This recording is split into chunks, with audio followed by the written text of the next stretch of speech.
and welcome everyone, and good afternoon. Plastic pollution is often presented as a global environmental problem, and we now find plastic is across coastal and marine regions worldwide. But one interesting here is that while the problem is global, action happens locally through governments, industries, and communities. And this is often where responses become fragmented or difficult to coordinate. So today, the conversation is really about how plastic pollution is governed in practice.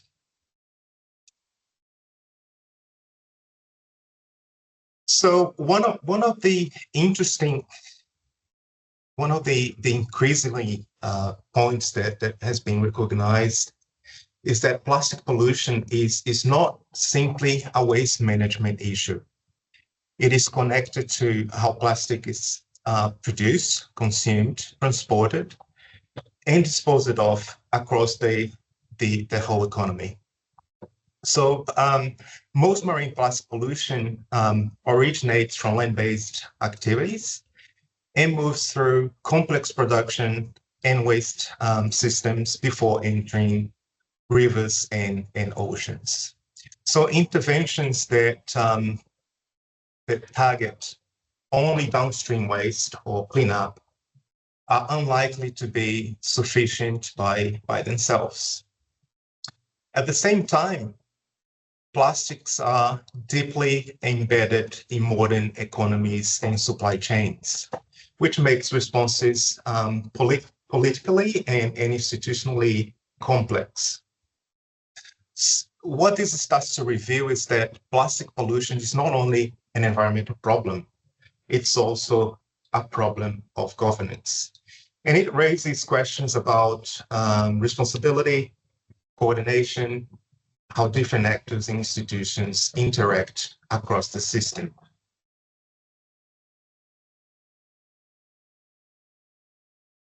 We are also seeing growing international momentum around these issues through negotiations towards a global plastics treaty. One important shift in these decisions is the recognition that plastic pollution needs to be addressed across the full life cycle of plastics, not only at the waste stage. Again, this includes production, trade, consumption, and disposal. But international agreements alone do not solve implementation challenges. Ultimately, these kinds of commitments still need to be translated into action through national, state, and local institutions, as well as through industries and supply chains. And this raises important governance questions. So how do different levels of government coordinate? Where do responsibilities sit?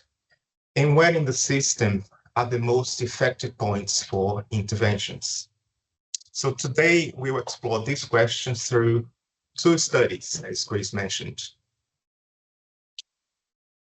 So the first study we'll discuss today looks at how responses to plastic pollution are organized across different levels of government. The research looks at how different policy instruments and governance arrangements interact across national, state, and local levels. And one of the broader questions here is whether the challenge is simply a lack of policy or whether implementation becomes more difficult because responsibilities are distributed across multiple institutions and levels of government. So Nicole will unpack some of these governance dynamics and what they may mean in practice. The second study shifts attention to a less visible part of the plastic system, or the plastic supply chain, which is the mainstream of the supply chain. Drawing on data from the Port of Santos in Brazil, the second study explores how ports may function as strategic intervention points in the plastic value chain. The study raises interesting questions about whether there are particular nodes in the system where governance efforts can be more concentrated and effective. It also invites us to think differently about where responsibility and accountability sit within plastic supply chains. So Caroline will discuss some of these ideas in more details shortly. So together, these two studies encourage us to think about plastic pollution not only as an environmental issue, but as a governance challenge that requires coordination across levels, sectors, and supply chains. So with that, I'll hand over to Nicole to discuss the first study. Thanks, Pedro, and thanks everyone who attended. So our study looked at how plastic pollution responses are governed across different levels of government in Australia and in Brazil. And we were particularly interested in how policies are coordinated and implemented in practice across the federal, state, and local levels. So both countries, Australia and Brazil, are interesting cases because they both share a federal system, but despite that, they operate through different institutional arrangements. So one of the starting points for the research was the observation that discussions around plastic often focus on technical solution or new policy commitments, but less attention is usually given to how government arrangements actually shape implementation on the ground. So in practice, responsibilities relating to plastic are spread across multiple agencies and levels of government. So the question becomes, how do these different institutions interact and how does this affect policy implementation? So to answer that question, we examined policies documents and government's arrangement across national, state, and local levels in selected jurisdictions in both countries, Australia and Brazil. And we were interested not only in policies, but also in how they connected or sometimes how they fail to connect it across governance levels. So the first thing that we observed is that all jurisdiction use a fairly broad mix of approaches. And these approaches include regulations, economic incentives, education campaigns, awareness, and enabling strategies. So responses are not limited to a single instrument or level of government. At the same time, governance responsibilities are often fragmented across institutions, so different agencies and levels of government may have overlapping responsibilities, different priorities, or uneven implementation capacity. And this can create gaps between broader policy goals and what actually happens in practice. So in some cases, policies appears reasonably well aligned on paper, but coordination during implementation becomes more difficult. And another important point is that many actions relating to plastic ultimately depend on local implementation.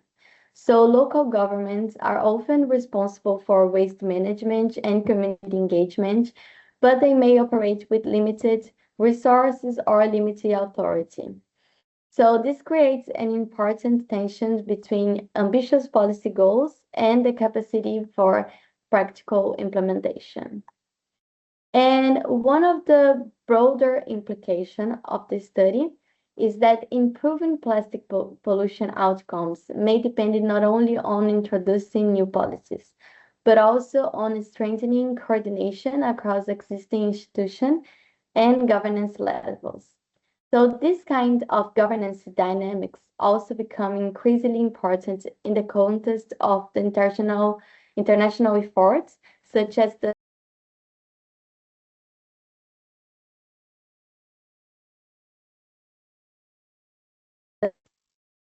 sorry, can you hear me well? Yes.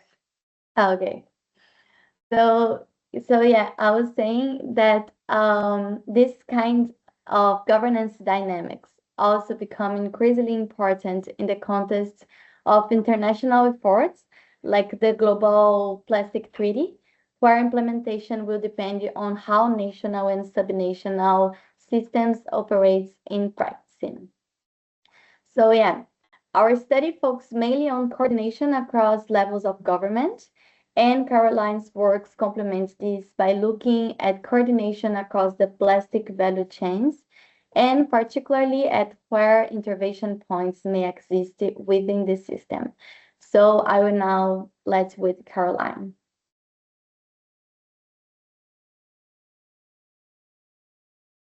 Okay, thank you, Nicole. Hello, everyone. Good night, good evening from Brazil. So, just as Nicole mentioned, our study look at different dimension of the product, the problem, the commercial one. So, we look at the plastic before it becomes waste.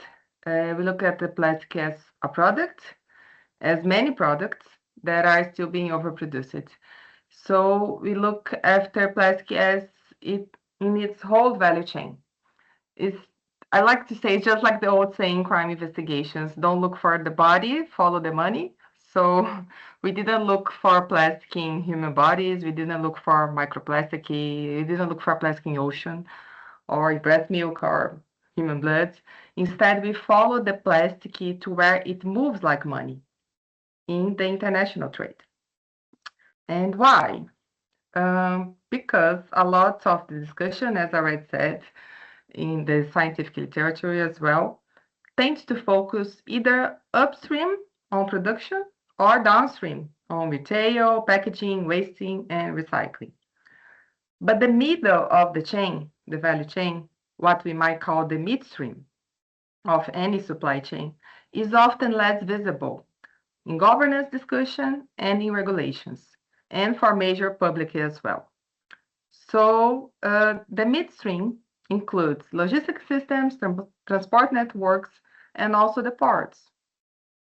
So one of the questions we explored in this research was whether what this type of midstream nodes, the ports, may provide practical implications, practical opportunities for plastic policy interventions. The first study focused on the Port of Santos in Brazil as a sample, and it's an important sample because it's the busiest port in South America. And we analyzed nearly 2 decades of bulk cargo data to identify plastic-related cargoes and consistent operators associated with this midstream of the plastic chain. Then we start to call them the key players because we find interestingly, but not surprisingly, that are relatively small, but even smaller than we first think number of plastic cargo and number of operators accounted for a large share of the total plastic value chain. We also found that some other few studies also present these key plastic cargoes, these key plastics as plastic commodities, a term we discovered while researching. This also underlines how the global trade system depends on a specific nomenclature that goes beyond the chemical names we commonly use in science and school. So trade nomenclature is another section of the discussion in our paper that's extremely necessary for policy implementation. Together, these findings suggest that our hypothesis is there may be a few key points in the plastic value chain where action can have a big impact, and we hope for a downscale one. This is our hypothesis, and our initial data analysis points that these choke points could be real. But finally, we need to analyze more country-level data sets to check on this. What comes from this initial study is that like an unprecedented proposition emerging that ports may function as strategic intervention points within this whole plastic crisis. Because number one, despite the pulverized nature of plastic manufacturing, ports concentrate large flows of materials, infrastructure, and actors to tackle any overproduction through this midstream. And number two, ports already operate through monitoring, reporting, and regulatory systems linked to trade and logistics. Why not link them to the environment? For me, this is the most interesting part because before becoming a researcher, I worked over a decade as an environment inspector in Brazil, so with limited resources, with little political support to perform any environmental policy on the ground level. So throughout this experience, I can affirm how fragile, how weak environmental enforcement can be if it still relies on being a sectoral policy.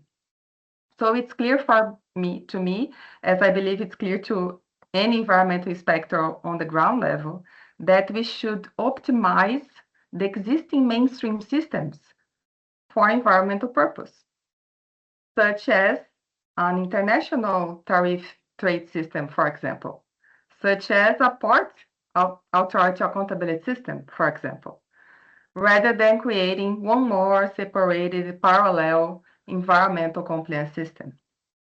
So this research Pedro presents is environmental research that comes with its interdisciplinarity and says redirecting existing economic systems are far more likely to produce environmental results, real environmental results.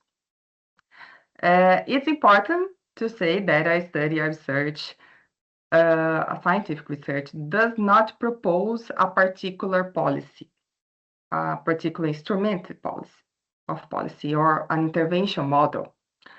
Rather, we are suggesting that ports may provide an underexplored space for action against this plastic crisis.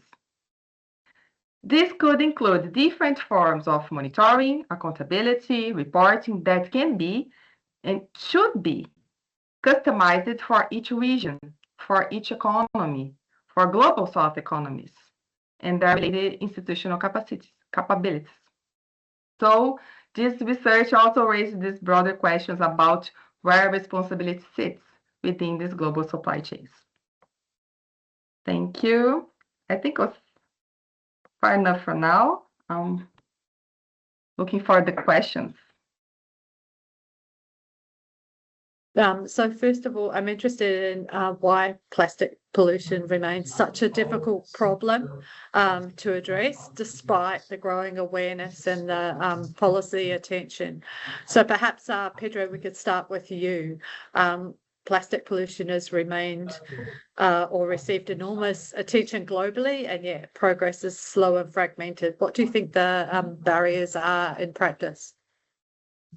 I think one of the reasons plastic pollution remains so difficult to address is that plastics are deeply embodied in modern economies and everyday life. We use plastic for everything, and several sectors of the economy depends on plastic. I'm just looking at my desk and computer and audio equipment. Everything has some sort of plastic component, but also plastic. So in that sense, plastics are connected to packaging, transport, health, and food systems. A lot of health and products include some derivatives of plastic for packaging or elsewhere, or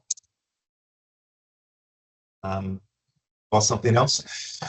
In global trade as well, plastic are connected to, from the local to local commerce to global trade. So this is not simply a waste management issue. That's what I'm trying to say.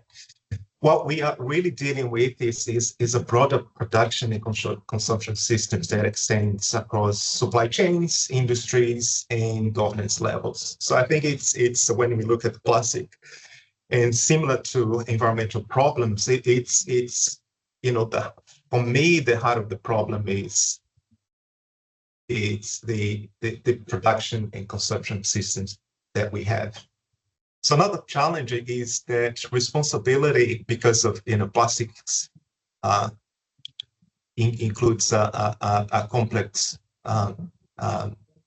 system and supply chain.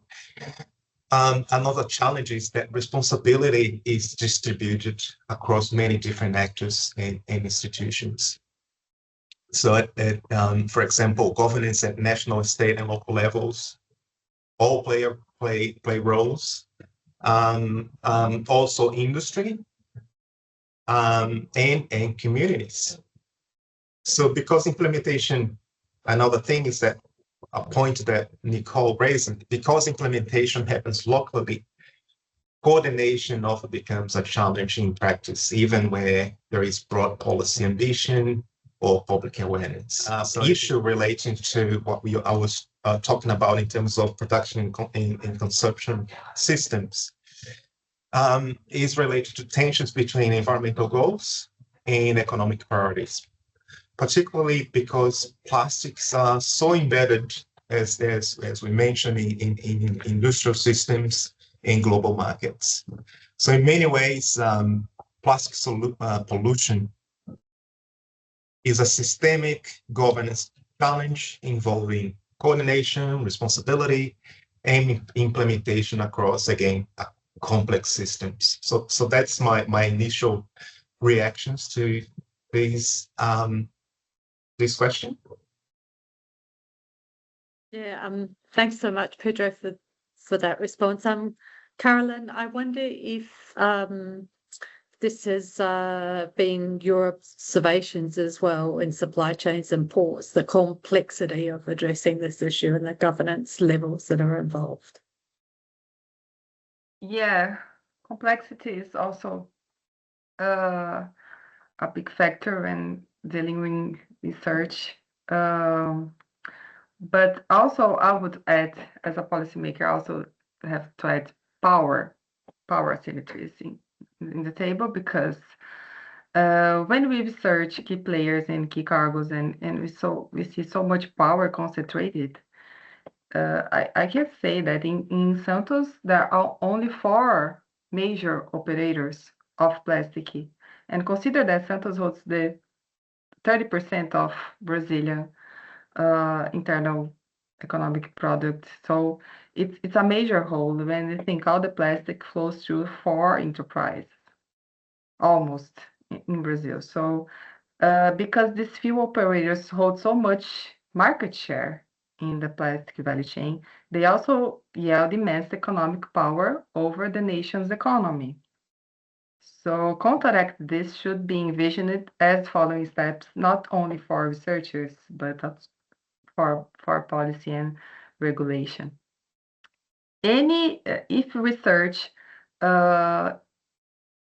complete the goal of set and targeted intervention in the economic system, even if we make a task force and accomplish that, this targeted intervention can be incredibly efficient, but the primary risk is facing that any pilot implementation policy we face is the intense lobbying.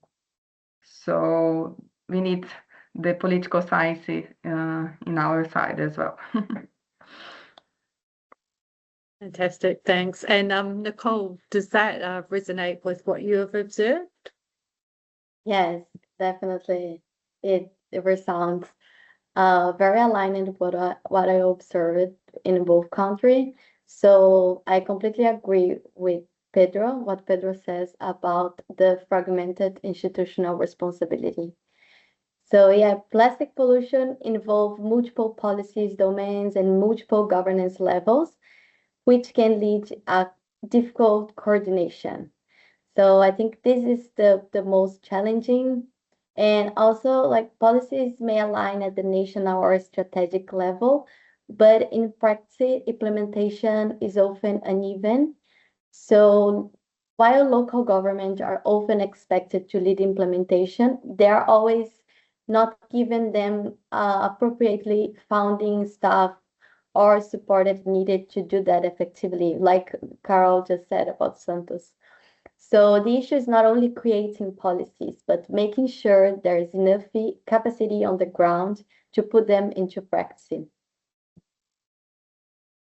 That's really interesting.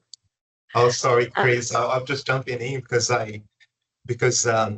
Nicole did some her case studies were Bertioga in a coastal locality in the state of São Paulo and the Gold Coast in Queensland. So I think I was just wondering if Nicole could, because she was talking about the two points. One was that sometimes even when the policies are aligned, which is the case of Brazil because of the federal system there, the federal government has a broader policy, but the state government and local governments, they can still legislate and come up with their own policies, but they need to be aligned with the national guidance, which is different to what happens in Australia. And then the main thing there is that the local level,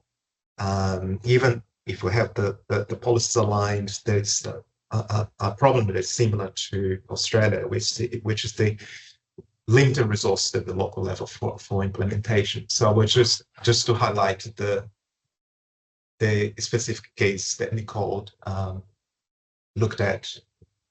Sorry for jumping in. Thanks for that, Pedro.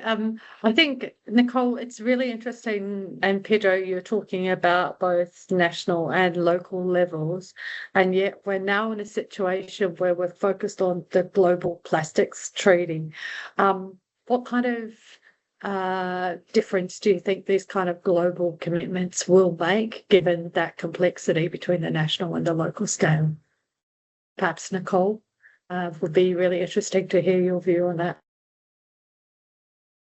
Yeah, sure. So I think it's similar. Like one of the key issues, it will be coordination across governance level.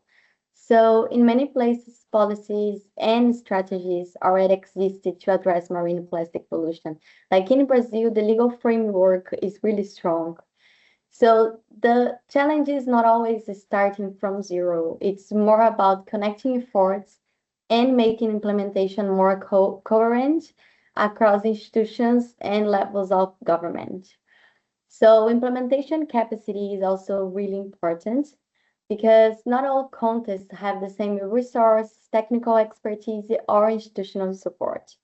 And local governments are often the ones expected to turn commitments into action, whether through waste management, enforcement, education, or global programs.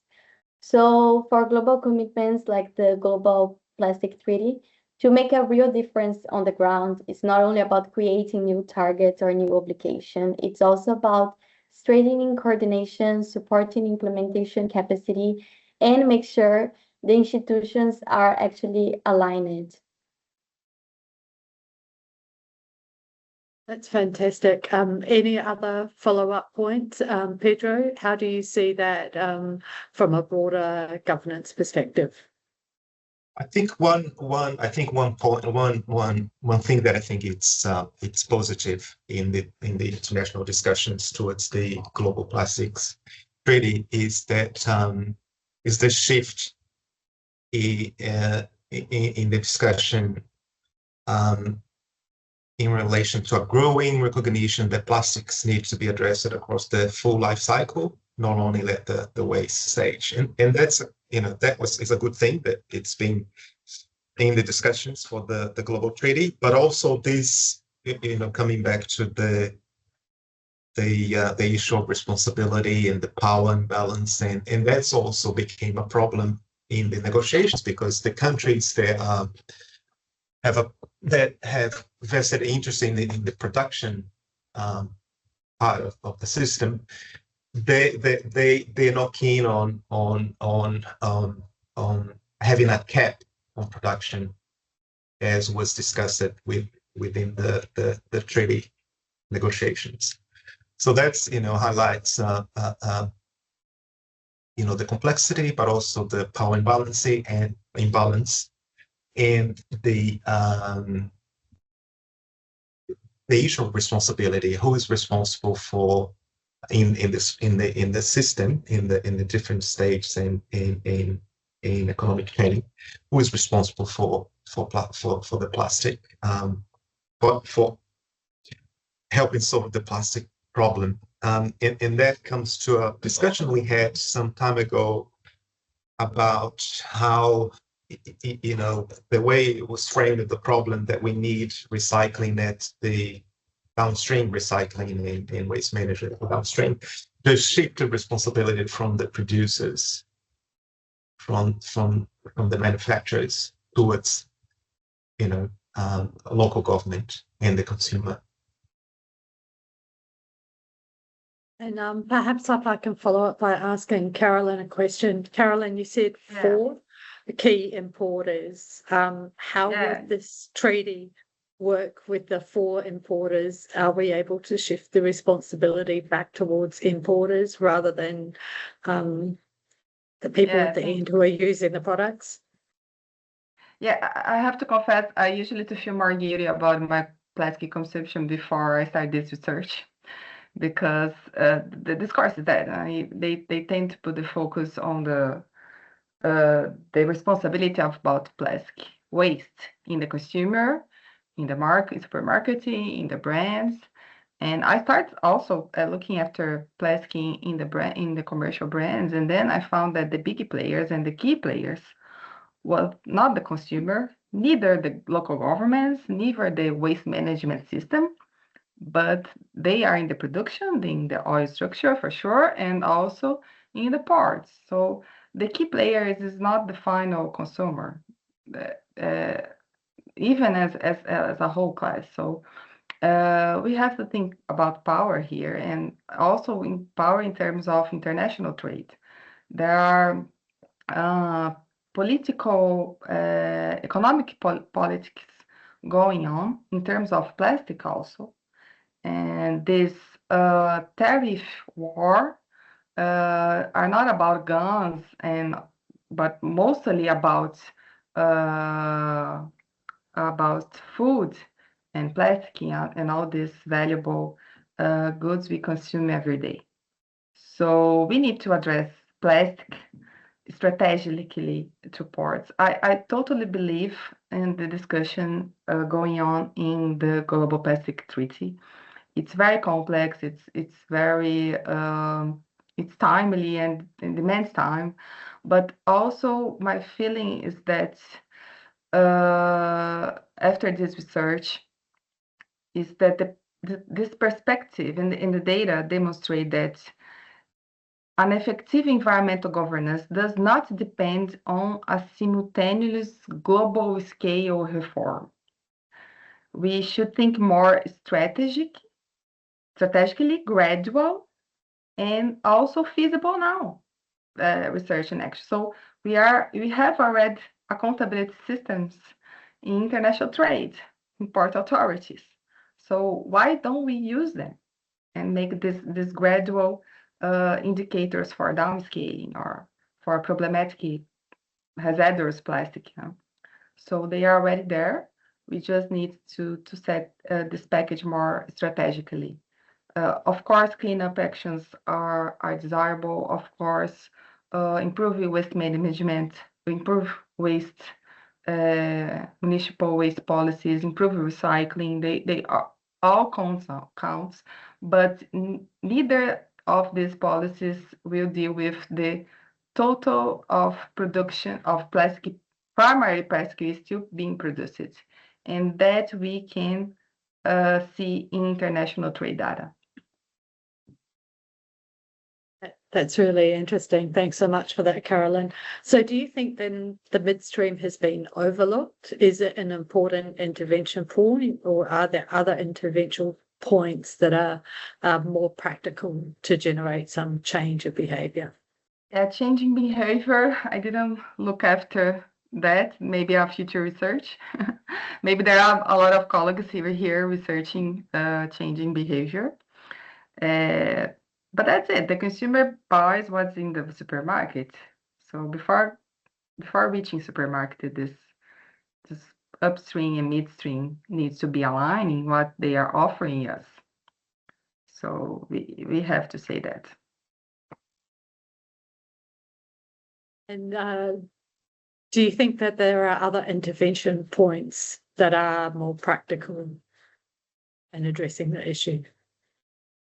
If you want to cut out, to break free from plastic, obviously there must be substitute materials for packaging, for sure, for health sector. So when I was there, viewing the Center for Policy Features, the building, the neighbor building, the Dow building, they are developing this kind of new materials, and they are already developed. But the question they made me was, Carol, we need to upscale this substitute materials, and we can do that because market lobbying. So innovation, it has kind of a trail that a path towards what, from being an innovation, a new material, then to scale to the market. There's a route path for that. And that's another kind of research that we should put forward, not only on downscaling the conventional plastics, but how to upscale the plastic substitutes. That's awesome. All right. I would like, I'm conscious of time, and I'd like to invite questions from the floor. If anyone has a question, please feel free to raise their hand and ask the team. Let us know who you would like to respond. We just have one more question here about what you think the kinds of trade-offs or tensions that will emerge when we're trying to reduce plastic pollution. Then we're talking here about a lot about the coordination and intervention points, but I'm also interested in the real economic and institutional trade-offs. So I think one of the important points is that plastics persist. We're still using plastics because they provide economic and practical benefits across many sectors. Again, if I look around me in my office, everything has a plastic component, nearly. So, and that's why, that's because plastics are relatively cheap, they're flexible, they're deeply integrated into modern production and logistics systems. So when we talk about reducing plastic production or pollution, we are also talking about changing systems that industries, governments, and consumers currently depend on, and that means that transition will involve costs and responsibilities and benefits and impacts will not be distributed evenly.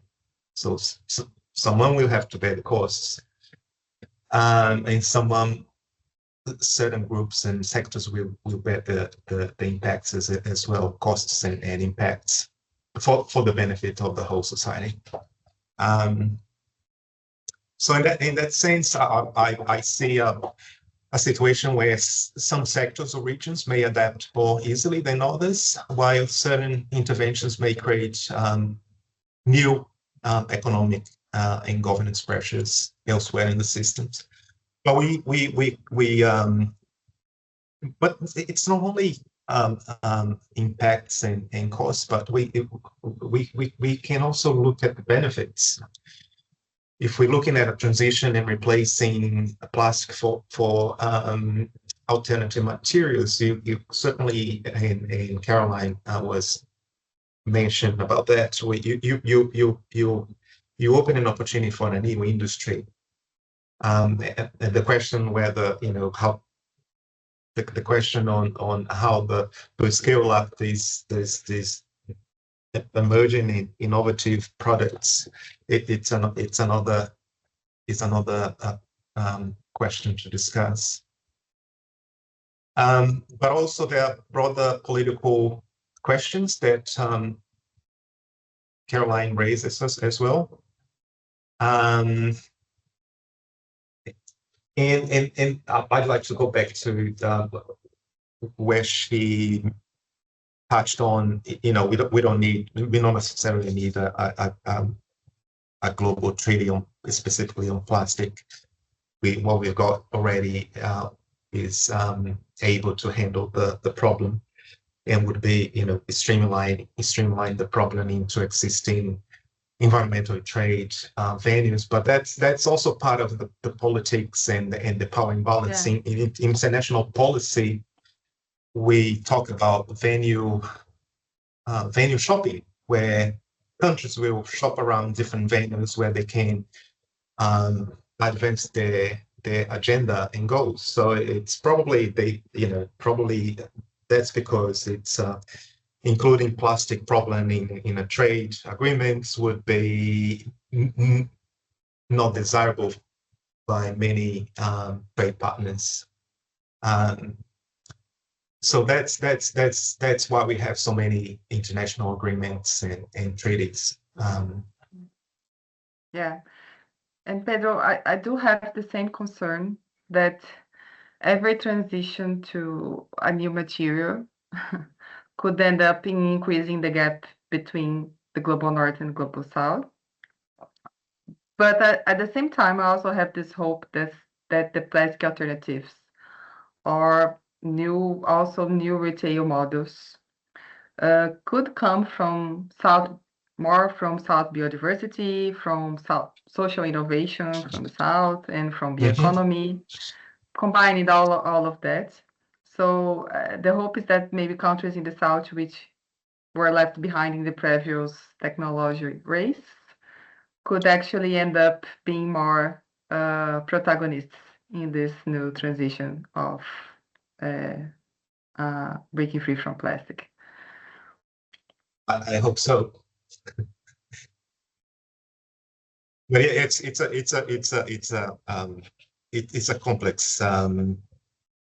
a complex challenge and a difficult one. And I agree that different, and it's not only plastic. We can look at energy, renewable energy, where certain countries or sectors in sections of the communities will be disadvantaged.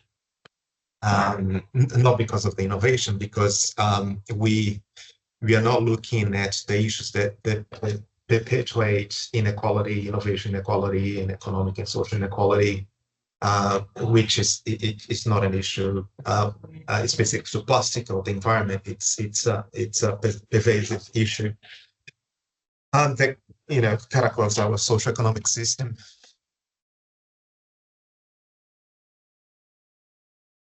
Thanks. Do we have any questions at all? I was hoping that we could keep the conversation going while we waited for some questions from others who are online. Please feel free to jump in. Yeah, Anna. Hello, can anyone hear me? Mm-hmm. Yeah, awesome. I don't know. So this is kind of aimed at all of you, and I don't know if any of you know this, but like you mentioned, production and obviously alternative materials and how plastic could be replaced by those. While you were doing your research, I don't know if you've read up on how easily they could alter their manufacturing plants to accommodate the alternative materials that replace plastic. So that's my question. I don't know if any of you have read anything. Sorry. Thanks. No, from my side, I haven't seen discussions around that. I think much of the discussion is about how we will scale up. We have a new project, a biodegradable material that can replace plastic, and when Caroline was at EQ, we went to visit a colleague who is developing, his group is developing one such material. But the problem is not, I don't think, more than adapting existing facility. I think the problem is how we scale up, because these new materials, they become mainstream. They usually, with innovation, there's a cost, there's initial cost that is higher than the status quo, and then may require some sort of subsidy or incentives from the government. And an example is the solar rooftop solar panels that was expensive, and then there was incentives for from the government, and that's how it got started. Now we see the same with batteries, and then over time these things becomes more the technology becomes cheaper and mainstream. So I think and adapting existing plants may be one of the factors in terms of the costs, but I think that one of the main issues is who can bear the initial cost for introducing these kinds of innovation. I don't know if I responded to the question. What I saw in the major players here in Santos, actually the leading player that is now here also, their commercial curves were like this. So it seems like they are already transitioning the whole investment for new materials, because the resins, the conventional resins that made of plastics, they are downscaling. So I think actually the transition is relatively easy for these large industrial players, not necessarily because of the infrastructure itself, of the plants itself, but because they already have the capital, the industrial scale, and the supply chains, and the technical know-how of innovation needed to adapt quickly and guide the transition in their favor. So commercially, this is much more advantageous for them to make this transition early rather than resist it.